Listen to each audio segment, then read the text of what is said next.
Hello and welcome to B3an Pod, and this is Sunday Lunch. I'm Liam. I'm Natalie. I'm Kirsty. And this week we're discussing guilty pleasures. Discussing. That's a brilliant start, isn't it? We like discussing stuff. Yeah, discussing. Discussing everything. Yeah, I suppose I read the word guilty pleasures and just felt a hot flush. So when I came up with this suggestion many weeks ago, you both had reservations about it. Yeah. Yes. It's more because I think you sort of run out of guilty pleasures is the way to look. So when you're a kid, when you're a teenager, I think that's when you have all these guilty pleasures, and then you grow out of it. Yeah. As you sort of mature into knowing who you are a bit, you accept all the things that you were guilty about as a teenager as actually just you. That's me. Yeah. I think it's probably about it's accepting you're a nerd and whatever. Yeah, basically. Yeah. So when we're defining guilty pleasures, if people are still unsure about it, I googled this earlier, and it's something that you enjoy that others find strange and not in keeping with yourself or social norms. So basically what we just said. Yeah, pretty much. You've Yeah. described it the long-winded version. Long-winded way. Yeah, You got it exactly. nice and neat Yeah. there. So Something you wouldn't necessarily tell somebody that you'd like. with these guilty pleasures then, why do people have them? Because, surely if you enjoy them, it's up to you to enjoy them and not anybody else. So why do people still have these guilty pleasures? I think it's a... Peer pressure is a massive Yeah, thing. peer pressure is a massive thing because it's how you're judged. I think a lot of it is how you think you're going to be judged for liking something that other people go, oh, why'd you like that? Why would you like that? Yeah, in the face Because of I a lot do. of people who Yeah. don't like something, you're Yeah. not going to necessarily say, oh, I love it. Yeah, and actually, if you think about the world of social media as well, I will actually say more on social media about things that would be considered as guilty pleasures by people than I would in person to person. Because I think it's that anonymity factor, isn't it? Whereas if you say it directly to someone, that's how it becomes a guilty pleasure, because you're like, actually, I can't say it because it's... The other great thing about the internet is you are liable to find other people who have got Yes. the same guilty pleasure Yes. because you can, search these things. Yeah. It's searchable on the internet. Yeah, the internet's less judgmental. Well, it's both less and more judgmental. It's massively but you can judgmental. it's but massively. you find the right but- place yeah. and then you're fine. Yeah. I mean, with guilty pleasures, you see them on advertisements all the time, where you get, desserts and things like that, and they've got extra calories or whatever, and then Oh, that's in seen danger as of being a whole rant. Yes, yeah. I might add that to my list. Yes, but with these things, that it's advertised as almost like a sin to enjoy them. Yeah. I mean, is that something that people should feel when they have something that they enjoy, or is that how it's hardwired into our heads from I don't a think it's young a age? bad thing to think of it as a sin, because there's some pleasure in doing things that are sinful, isn't it? Like there's that sort of that danger area. Some people enjoy it Yeah. because you're not supposed to do it. That's sort of a morality sort of thing. Yeah. Some people. Well, it's not even really morals. It's just the fact that if other people think it's not right, I'm gonna do it. It's just, taboo things. It's a thrill. that people yeah. still like. Yeah, it's the thrill of doing something that shouldn't be, So- or liking something that shouldn't be liked. Obviously, there's exceptions where it's just like completely socially not accepted. But yeah. There's the things that aren't accepted socially for no logical reason Yeah. other than that most people don't like it. Yes, which doesn't make any sense. No. If you don't like it, why can't somebody else like Right. it? You're saying doing things are exciting and that. I mean, would we get as excited with these pleasures if they were accepted by everyone? Is that part of the reason they've become guilty pleasures? Or... I think that is right, actually. It depends. I think you'd have a different enjoyment of it. You'd probably still enjoy a lot of these things if everybody enjoyed them, because you'd suddenly be allowed to enjoy them. And you would enjoy them, but not in the same way that It'd be a different way of you sort of enjoyment. Yeah. secretly have it. It's Yeah. yours. Yeah. It's more personal when it's a guilty pleasure. Whereas if all these things were openly accepted, then everyone's going, oh yeah. You just discuss it in day to day. It would no longer be a It wouldn't guilty be- pleasure, no. but it would still be a pleasure. Yeah. So I suppose that Predominantly. is the way. I mean, ultimately, guilty pleasures are just that. They're meant to be enjoyed by people. I mean, if we go into examples, we're not saying that, you know, people should enjoy fascism because it's different from the social. That's one one of those, you know, not quite so acceptable. Maybe not as acceptable. You know, maybe don't go out in your, Yeah. you know, weird, strange far right uniforms. Yeah. And, You're probably going to get, you know, Yeah. mugged. Your England, your England knuckle draggers.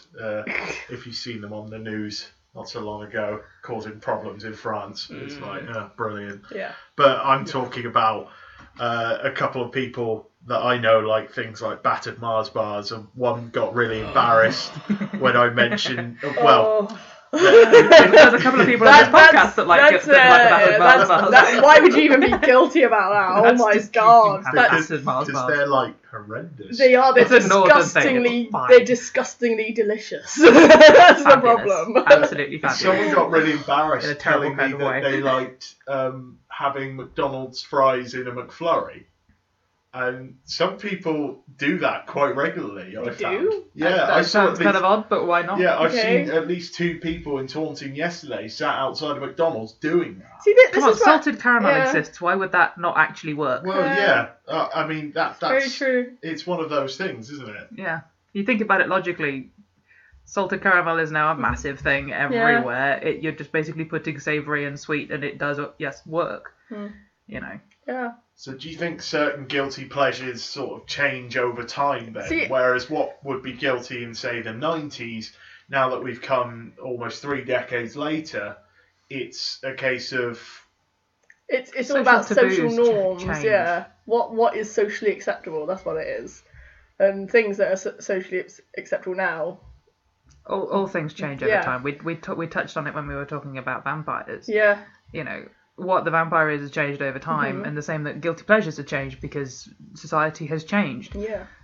We're more accepting of many more And things, there are things than we with- used there to are- be. And There are levels of guilty pleasure Yeah. now where it's perfectly acceptable among, say, you know, the under 30s, under Yeah. 40s. You've not necessarily told your grandparents about it. no. Yeah, exactly. You're still that delicate little wallflower with your grandparents. Yeah. It's like, I'm not going to tell the 85-year-old certain things. You know, I don't want to give them heart failure. No. But that, like you said, because what's normal for them, what's a guilty pleasure for them, is different for us. Yeah. Because it's different generations who are brought up with different expectations of what is right and what is wrong. And I suppose that, like, the different things they've grown up with as well. Yeah. Like, we've grown up with so many more, you were saying about earlier, social media. I suppose our sort of grandparents wouldn't have grown up with that, so they may not have found people who enjoyed the same things, whereas we can go on Google, type it in, and bam, you've got about 50 websites devoted to it. And actually, that's one of the things where when people look into old diaries and they're reading through them, and actually it's quite an eye-opener that some of the things they write about in their diaries are things that we are quite open about now. And yet they were, like, some of the things we call, they were like their guilty pleasures. Some of the things we're fine with now, they'd be like, well, I'll write about this in my diary. There are some things that have gone the other way as well, though. Yeah. I'm struggling to bring one to mind. It appeared in my I head can't, and it's I run can't away. think of them now. I've heard of these things. There are things that were, you know, once perfectly acceptable, you know. Anyway, I can think of the early days of opium, for that kind of thing. It was perfectly acceptable for gentlemen to, you know, have these things, and then they realised it was an issue, and then, you know, it became a problem. Things like that have actually sometimes gone the other way around. Things change over time. Yeah. So Possibly not the best example. Ask- I cannot think of any of Ask the them. historian who can't remember. Yes. The thought occurred to me, which is why I said it, and then now it's gone. So I was about to say, so the historian who can't remember anything is trying to give an example. Yeah, it's You'll come up with something. the thought in a minute. flirted with me and then ran away. It was very It'll pop up disappointing. in a minute. Oh, Do apologise. yes. I was thinking of the salted caramel comment because the bag that is our reverb eliminator. Don't tell people how It's a very high-tech operation with a cookie bag over the microphone. The cookie bag over the £15 Chinese microphone that I bought on Amazon. It's okay, we'll upgrade later. When we actually get some views. Enough people like us will get better kit. Yes, exactly. So when you're looking at examples in media, I mean, the first thing you think of are your cheesy pop songs. Yeah. I mean, every year there seems to be a catchy Christmas pop song and certain X Factor hate songs. to love. Well, there's always a summer one as well. Yeah. That, everyone loved like it for the that summer summer, hit. and then if you actually still like it after the summer, then You're sad. It's like, why would you still like that? Like Last Ketchup. It's like that's still a fantastic song that you want to dance to. Why is that suddenly a bad thing? Yeah. Yeah, but see, now if we say we like that, then it would just be seen as old by all the kids. It's like, we're not that old, shut up! Yeah, I like songs that were out before I was born. And does that suddenly make me 50? Yes, exactly. Yeah, it does. Okay. What does that make you? 75. Well, yeah, if you go by all my songs, I'd probably be past 100, but hey. Well, yeah, anyone who listens to classical music would be over 500. I'm dead and gone. Or a vampire, dead, who gone, knows? buried, reborn, depending on your religion, I suppose. The other things are like, I've written down here, trash TV. So you're looking at your Jeremy Kyle's, or as Americans know it, what Jeremy do they have? Kyle USA. Oh, they do have a USA version. They have now, a don't USA version, which I So cannot Jerry believe because Springer they have Jerry the Springer, Jerry that's the Springer, version, yeah. which is the ultimate in low TV. Yeah. I But mean, you'll be amazed how many people actually accept watching it as soon as you say, but it makes you feel good about yourself, doesn't it? Because at work, someone had it on the TV during lunch. And they were like, do you really want to leave this on? I mean, I can't stop watching it. Are you sure you want it on? You could tell they were feeling a little bit awkward about it. I was like, leave it. It makes me feel good. Doesn't it make you feel good? And they're like, It's like, but I'm yes. not there. And then they were like, actually, yes, that's a good point. We'll leave it on. I mean, Because something to justify it. Yeah. No longer guilty about it. Yeah. I mean, it's almost become culturally acceptable Yeah. to watch it because it is Yeah. terrible. I mean, there is nothing Yeah. great about No, there Jeremy isn't. Kyle. It's awful. It's one of these things that once enough people are watching these things, if these are on prime time, it's really not a guilty pleasure anymore No. because clearly enough people are watching this stuff. But it's just like, Yeah. But it's not on prime time. No, it's I'm on not during thinking- the time when I'm not everyone thinking who's, specifically like, Jerry jobless. Jerry is Springer. watching I'm talking other TV shows that Well, carry on from there. Once it's reached prime time, it's like that's not Yeah. a guilty pleasure No, anymore. it's not. This is just a thing But now. actually, it's like as I just said, as soon as you can justify it, it stops being a guilty pleasure. Yeah, as soon as you find a justification for it and enough other people like it, it becomes, which is what we were saying Yeah. about over the generations of time, it changes. Yeah. So you just say, Jeremy Conver- Kyle actually makes you feel quite good when you watch it because you are not in that situation. So that's why people like to watch it. And then if you can justify other things, and it's like, actually, it's not that bad. Yeah. I mean, that's the biggest thing for me in films as well. I mean, cheesy Hollywood films. You go two ways. There are certain cheesy Hollywood films, I will call them chick flicks, that I think are horrendous, but loads of people watch it. Like The Notebook. I watched that and I was like, why do people love this film? It's just, it was rubbish. I think I've seen it. It's a Ryan Gosling film. I'm pretty sure you did. You watched it several times in uni, from what you said. No, Or was that I've something not. That's else? not that. I haven't watched that Was one it a several different times. one I think then? I've seen it once, maybe. Okay. I had a housemate who watched nothing but chick flicks. So I lived in a know house all of them. 5 girls. I watched several chick flicks. I also still have Sky Movies, which sometimes means I watch some sections of chick flicks, but I'm clicking channels and. What would Mean Girls be classed as? Because that's one of those that That's sort of become a pop culture. it has. That's more of a cult classic now, Yeah. that rather than a guilty pleasure. Yeah, because Because there it's was. actually quite a well-written film. But it's gone through Yeah. phases, hasn't it?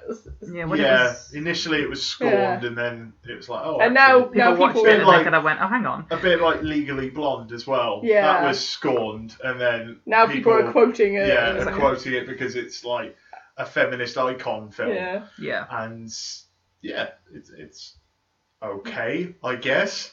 I mean, my cheesy Hollywood thing would be The Expendables, which I know you go and watch that film not because for Oh, its it's pretty plot, because you're going to see Sly Stallone and Jason Statham kick people's heads off. Yes. And that is purely why you're watching it. That's why I watch Jason Statham films. Yeah. Every single plot is the same with him in it, but every single one has awesome action scenes. He's kicking people's heads off. It's fine. Yes. I'm getting what I paid for. This is why I'm continuing to watch the Fast and the Furious movies, because they just keep adding extra people to it every time, and it's just like, oh, more awesome.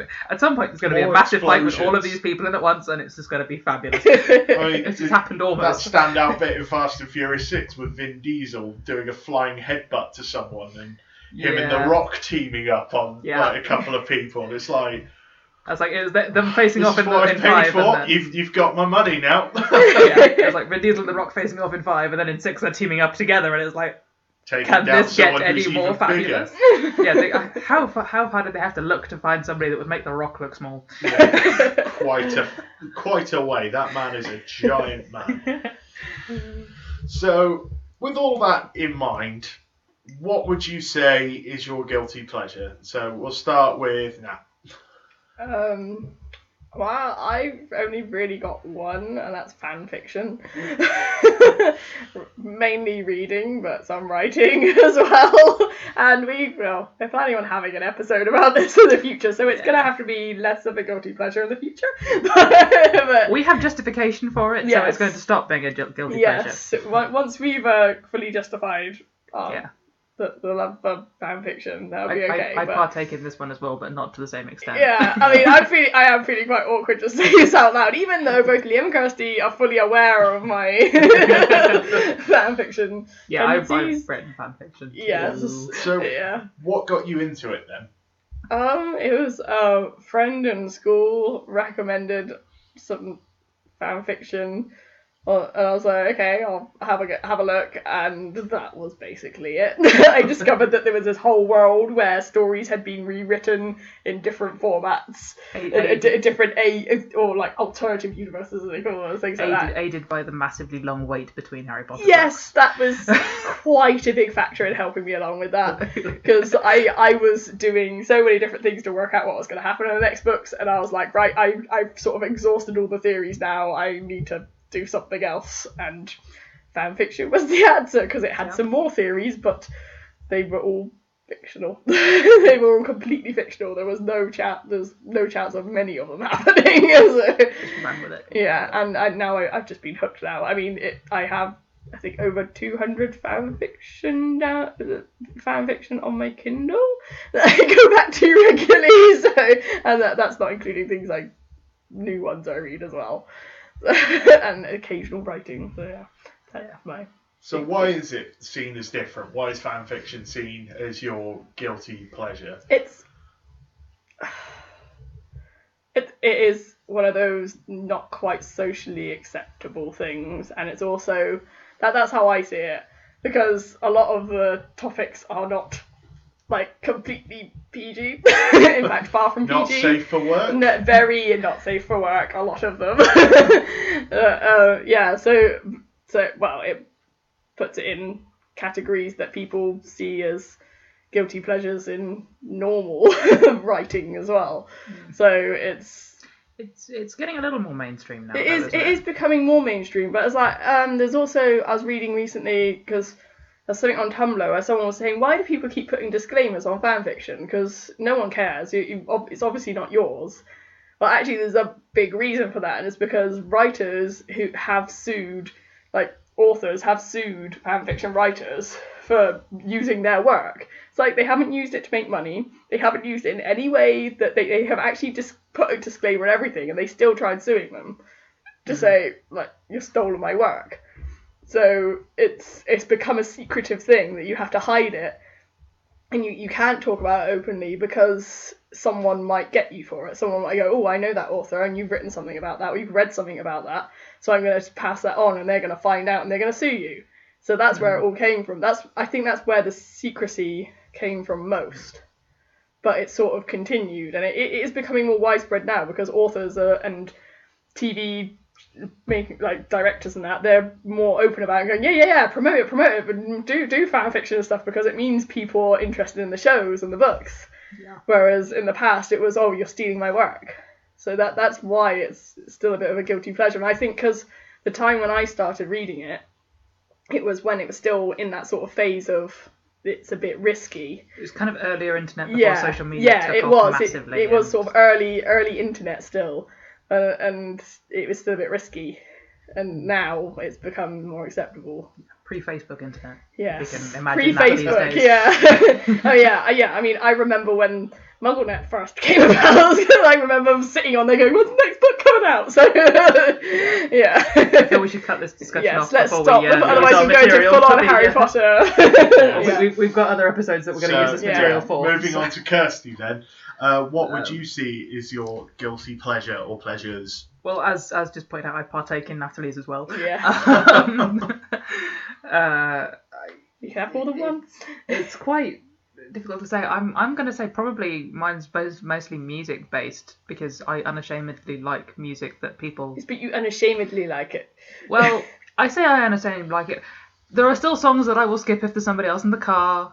I don't necessarily advertise the fact that I have whole playlists devoted to Nickelback, you know. So it is still a little bit of a guilty pleasure because I know people judge for it, so I don't necessarily say it. It's like, but I like Nickelback. Yeah, I don't understand why people don't. I don't understand it, but I recognise that that people don't like it, and people sort of don't understand why you like it. Because I find if people ask me what music do you like, I'll say I like pretty much everything. There's not much I don't like, and when they go, "Oh, what like?" I'll say something that they don't know on purpose, just to make them realise, wait, when you say everything, you literally mean you will listen to anything and everything, even things I haven't got a clue what you're talking about. Well, it tends to put them on the back foot. That's why I don't have that as a guilty pleasure, because I put people on the back foot and go, oh wait, she doesn't actually care. Yeah, I was like, yeah, I like pretty much everything, but my strategy for that is to pick two extremes that they know and kind of go, I like this and I like this, so you know, and everything in between. So, like I was listening to very loud rock. I will try to cater to people, but I won't. I won't specifically choose things they like. Because I won't necessarily tell people how many Taylor Swift songs I've got on my playlists. You know. I think she's becoming more socially acceptable as well now. Yes, it wasn't previously. No.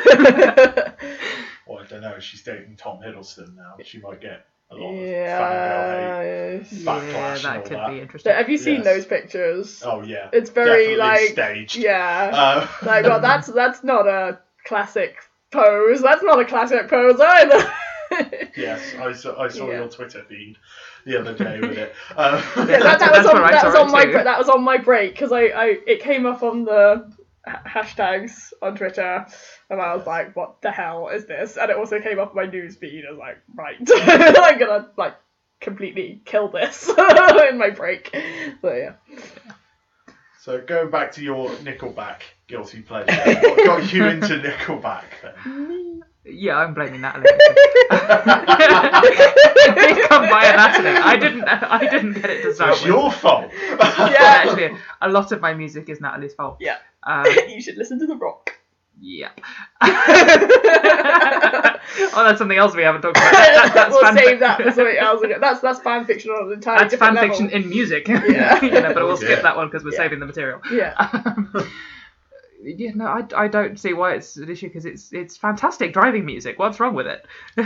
I mean, I'm not going to go into it too much, sort of why it's seen as different, because, you know, certain people just don't like it. They find it boring, generic and stuff like that. Yeah, but why does that mean somebody else can't like it? Yeah. Exactly. I mean, it's the same point as we're saying here is, you know, if it's your guilty pleasure, you should be able to enjoy if you saw me and Kirsty in a car playing Nickelback, you would definitely not understand why people don't like it, because we are enjoying it far too much. You'd also you don't believe it's us, but you wouldn't most believe people it's who know us. us would not believe it's us. Driving perfectly to the 30-mile-an-hour speed limit, blaring out music and headbanging, you know. That's the kind full volume with the windows down. to the left cover with the speed limit. That is how Natalie drives, to the letter of the speed limit while driving like a boy racer. Yeah. to all In my intents. boy racer car. Yeah, your boy race a car now because it, sounds a bit different. It was even growlier earlier. Well, you used to do it in your dad's car as well. It Yeah. would always be incredibly loud music, windows down, head banging, driving to the letter See? of the speed limit. Yeah. Why so many people find that as a guilty pleasure? I'd like to drive my music loud, and we're like, boom, driving it loud. Yeah. So what about your guilty pleasure? Yeah. Well, yes. I was trying Onto to you avoid now. that. Yes, hoping it no. would get to the 30 minutes bit. No, we're not letting you get away with No, it. We will no. cut stuff out to make it fit. Come on. No, a few people know this, but my one's professional wrestling. Yeah. Now, obviously back in the 80s, you were saying about what used to be the norm, but is now a bit more secretive. Well, I was going to say professional wrestling, because back in There the you 80s, it You was... didn't rescue me earlier. No, I was letting you drown. Thanks for that. It was all over the TV. I mean, the amount of times my mum would talk about giant haystacks and Big Daddy and things like that, and Hulk Hogan. I had it on my Game Boy. Exactly. When we were It kids, was, it was still yeah. around. Yeah. It was massive back then, but then sort of the competition died out in professional wrestling. That's a whole nother podcast. But the competition died out, and it sort of, people were aware that it was fake. Now, fake is the wrong word for it. It's scripted, because if you land on something from 30 foot up, it's going to flipping hurt. And these people are still landing on things that are quite hard. Even if the ladders break when they land into them. I like to see them do their training for it. Yeah. Like, I'm going to land on this thing. Okay, I might need to practice that a few more times before I can take it. A lot of the time, they don't actually practice them. They just sort of have impact training on mats. Yeah. But when it comes to the matches, they're just doing it out of... Because, It is a big show, isn't it? Yeah, it is. It is. We've discussed it before with the whole entrances thing, and they're just portraying these characters. And these are people who are professional athletes. And they're flinging left, right, and centre, into tables, off of ladders, and just, I mean, it's ridiculous. There are things you have to completely ignore. Yeah. Like, what's known as kayfabe is now officially dead. What with everyone being on social media, that they're playing characters. So when I say I like professional wrestling, and a lot of people go, "You do realise that's fake?" I go, "Yeah, so's Game of Thrones." It's still entertainment. Yes, it's entertainment. I mean, what got me back into it, because I was very big into it when you're a teenager, and then you go, "Oh, this is fake," and you leave it. What got me back into it? Well, there are certain professional wrestlers who are really good now. I mean, the quality of the matches they put on are so much better than the old thump over the ropes sort of stuff from Hogan's days. I mean, these people are doing 450 flips in the middle of air and landing on each other, or doing massive run-ups and leaping 20 foot in the air to land someone perfectly on the chest, whilst not killing them. Always a good start. Yeah, which is, I always find so impressive, and you see the training they have to do it. So for you, is that you see the athletics? Yeah, it's the athletic side of thing. I really enjoy it, because if they can do that and tell the story, you really get heavily invested in a match. And there were certain wrestlers that, when they were telling the story on the mic, doing their promos, you just sort of got heavily invested into it. I mean, if you've got that right amount of charisma and that right amount of athletic ability, you really get behind a wrestler. And, like, you have your big shows like your WrestleManias and your SummerSlams. And WrestleMania had 100,000 people at it this year. Wow. I mean, it's still got people going to watch it, but it's sort of still seen as some sort of taboo thing to watch. I mean, there's a wrestling show in Taunton in a couple of weeks' time, and that is plastered everywhere in Taunton. Yeah. But you wouldn't think of it. No. But there's going to be about 1,000 people. Yeah, well, I bet if you went, you'd see so many people you recognise from the area. Yeah. You'd be like, whoa, you said it was bad! Exactly. It's like, funny when I said this. You've been rumbled, son. But no, I mean, at my new place of work, there's a guy who even does his own wrestling. Yeah. So he's quite happy that someone else is actually talking wrestling with him. So, But he's like Fucking so much more real life. hardcore than I am. But yeah, so that's my one. Yeah. So I think that ties it up in a nice little bow. Thanks for the action there, Nat. I can see it says 30 minutes, by the way. We don't have to be exactly The marvellous 30 mind of minutes. we need to close now. We need to wrap it up now. I wish you had filmed it, because then you could see. So, thanks for listening. Oh, great! I'm trying to wrap it up. You're giggling over me. The twins Brilliant. are in. Sorry. I Uh, synced up again. Yes, you are. Stop doing that. It's creepy. You don't even look alike. It's weird. So, thanks for listening to our show on Guilty Pleasures. Please share your guilty pleasures with us if you dare. Yes, Yeah. leave a comment in the Comment bits section. below. In the If we bits think of below. any others, we'll mention them as well. Yes, Yeah. what's your guilty pleasures and things like And that? what do you think of them? Yes, and why are they your guilty pleasures, I Yes. suppose. Also, don't forget to like, share, and subscribe to this channel, please. And we shall see you next time for our next episode. So, bye, I guess. Bye. Bye. I can't stop it. You lost the stop button. Hello, this is B3an Pod, and this. Nope. I've said this twice. Yeah. Yeah. No, I don't like repeating myself. So, welcome to B3an Pod. This is Sunday lunch. Do you want to write it down? No, I was about to say it. Oh dear.